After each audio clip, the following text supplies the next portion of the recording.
Wanita goblin tua ini sangat kejam. Dia berjalan di belakang orang-orangan sawah. Keluarkan dompet dari sana. Di dompet itu ada foto pasangan suami istri. Wanita tua itu menatap tajam ke arah pria di foto itu. Kemudian tuangkan cairan hitam ke tanah. Tak lama kemudian, cairan itu mulai menyebar ke atas. Kemudian sebarkan ke seluruh orang-orangan sawah.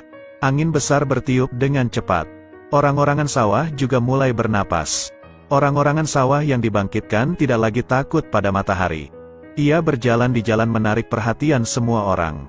Ia berjalan perlahan menuju rumah setelah membersihkan lumpur dan kotoran di tubuhnya.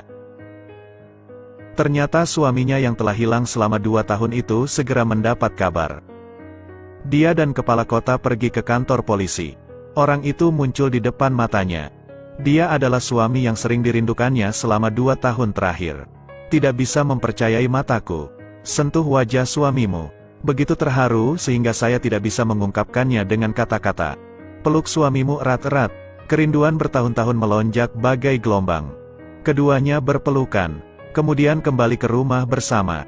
Namun mustahil untuk menyadari bahwa semua ini sebenarnya hanyalah jebakan. Setelah kembali ke rumah, keduanya berbicara tentang kesulitan yang mereka alami selama bertahun-tahun berpisah. Masih di luar rumah, tiba-tiba mata elf itu berubah menjadi putih susu. Sepertinya dia merasakan sesuatu ketika 2 orang lainnya berinteraksi satu sama lain. Berita kembalinya pria itu dengan cepat menyebar ke seluruh kota. Ketika pria gendut ini mendengar berita itu, dia sangat terkejut. Dia tidak percaya bahwa manusia masih bisa kembali hidup. Reaksinya membuat istrinya mengira dia gila. Pria gendut itu harus melihat pria itu dengan matanya sendiri untuk mempercayainya. Segera melaju untuk menemukannya. Namun ketika dia melihat suaminya, dia lari ketakutan. Dia belum pergi jauh ketika dia tersandung dan jatuh. Kata-katanya pun mulai goyah. Apakah dia sudah mengetahui identitas asli suaminya? Kepala kota merasa masalah ini agak mencurigakan. Namun pria gendut itu terus mengurung diri di kamarnya. Dia benar-benar menolak membuka pintu. Juga dikatakan bahwa manusia tidak boleh muncul di sini. Hal ini membuat kepala kota merasa aneh. Malam itu, pria gendut itu keluar dengan membawa senjata berburu. Tidak peduli seberapa banyak sang istri menasihatinya. Dia tidak mau mendengarkan. Pria gendut itu berjalan ke rumahnya dan menendang pintu hingga terbuka dengan satu kaki. Kemudian melepaskan tembakan ke tempat tidur. Melihatnya seperti ini, dia pasti ingin membunuh suaminya. Tapi awalnya tidak ada seorang pun di ruangan itu. Polisi segera mengusirnya. Pria gendut itu memprotes. Polisi melepaskan tembakan dan setelah tenang, pria gemuk itu mengatakan yang sebenarnya. 2 tahun lalu, dia dan suaminya berkonflik. Dia tidak berhati-hati dan menyebabkan dia mendapat masalah. Untuk menyembunyikan kebenaran, dia menguburkan pria itu. Pria saat ini pasti punya masalah.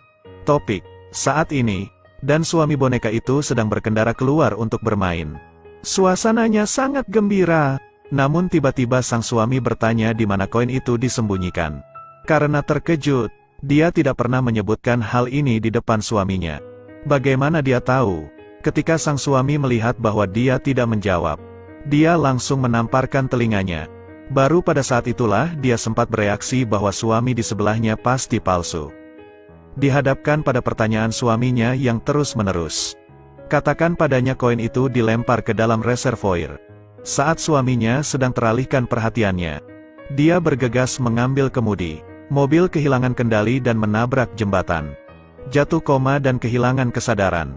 Dan suaminya tampak seperti bukan apa-apa. Dia membawanya ke pompa bensin terdekat. Silakan.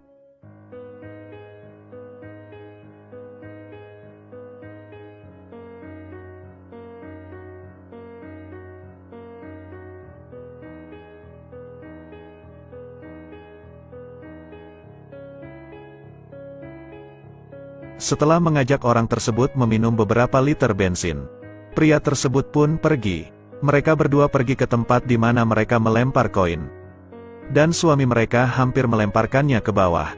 Mereka takut untuk memastikan bahwa dia telah melemparkan barang-barang itu ke sini.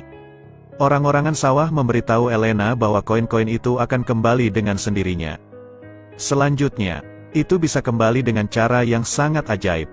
Karena itu, Dia bersiap untuk melompat ke danau bersama-sama.